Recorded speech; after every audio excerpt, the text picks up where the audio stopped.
Wildfires aren't just getting worse, they're becoming unstoppable.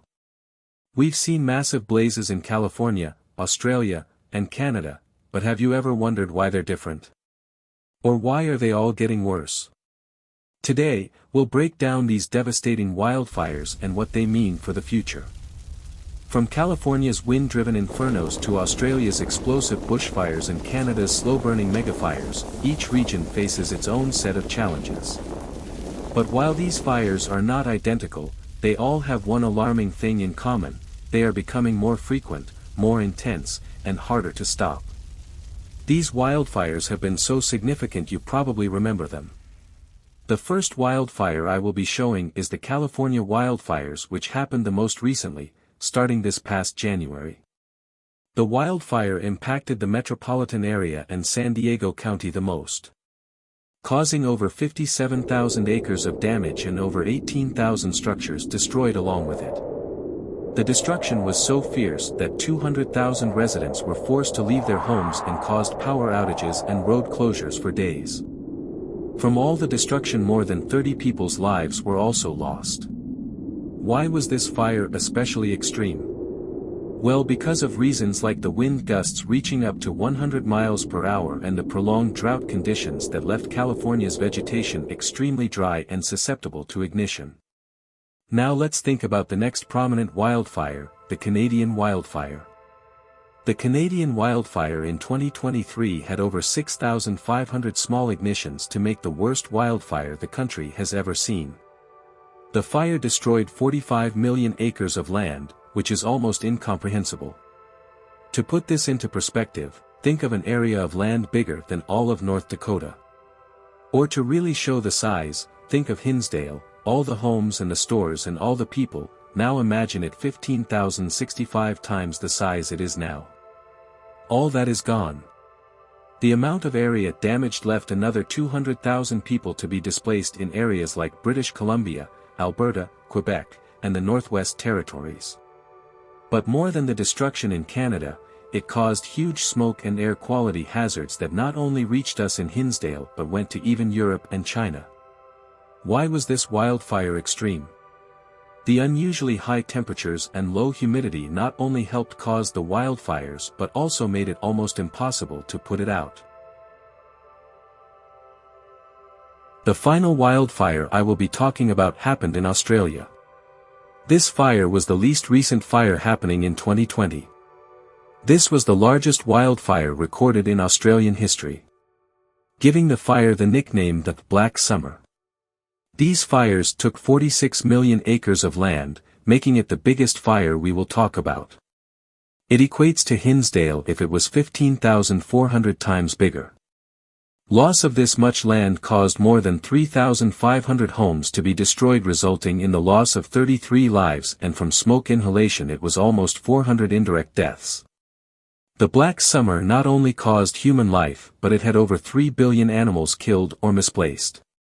If we were to line up 3 billion average-sized animals, like mice, they would stretch over 1.5 million miles. That's 6 times the distance from Earth to the Moon. Whole ecosystems were destroyed. Most of the fires happened in the Blue Mountains World Heritage Area, causing South Australia, or more directly Kangaroo Island, to lose 50% of its vegetation. All the flames and fumes produced had smoke pollution as far as New Zealand and South America. What was the main cause of this huge fire? Simple: the record-breaking heat waves that had Australia facing temperatures upwards of 120 degrees. The winds that made the fire spread far and wide produced one of the biggest wildfires in history. We just talked about a lot of numbers, but let's put this into comparison using the biggest fire in our city's history, the Great Chicago Fire.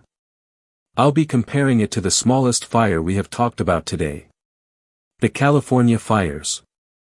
I said that the California fires burned over 57,000 acres, and that seems small compared to the other 2 fires talked about, but then let's think about how many acres were burned during the Great Chicago Fire.